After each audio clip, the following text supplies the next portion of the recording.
Tout dépend de l'importance du fichier que vous voulez traiter, mais la période test, ça peut être par exemple un mois.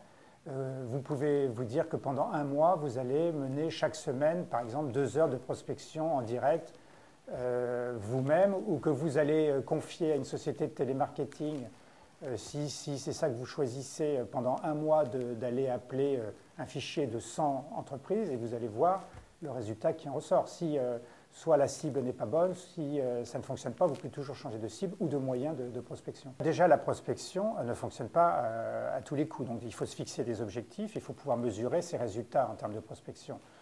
Pour pouvoir apprécier la vraie performance d'une prospection, il faut évidemment avoir des repères et mesurer les résultats. Donc il faut, on n'en a pas parlé, mais fixer ses objectifs en amont.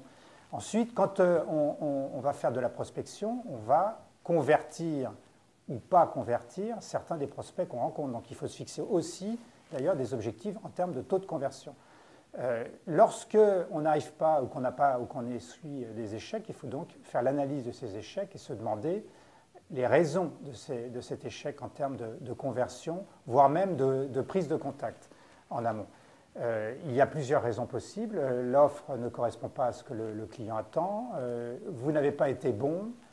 Le client peut-être n'était pas dans les bonnes dispositions au moment où vous l'avez rencontré, donc il faut vous interroger pour savoir s'il n'y a pas lieu de reprendre un rendez-vous. Vous n'avez peut-être pas rencontré le bon interlocuteur. Enfin, bref, il y a des dizaines d'explications et de résultats à l'échec d'une prospection. Et la question qu'il faut se poser, c'est qu'est-ce que je dois changer? Est-ce que c'est moi qui dois revoir mon discours?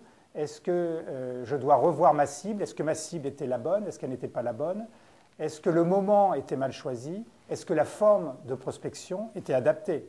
Parce que là aussi, il faut choisir sa méthode de prospection en fonction de sa propre personnalité, en fonction de son métier, en fonction de son marché. Il y a des choses qui fonctionnent mieux que d'autres. Donc moi, je dis toujours que le plus important dans la prospection, c'est bien évidemment d'y réfléchir avant, mais surtout de mesurer ce qu'on fait. Donc il faut toujours tester et mesurer, parce que peut-être vous allez avoir une méthode de prospection qui fonctionne très bien, peut-être que vous allez en avoir une qui ne fonctionne pas. Dans ce cadre, il ne faut pas se décourager, il faut en chercher une autre. Il faut mettre en place un nouveau plan de prospection.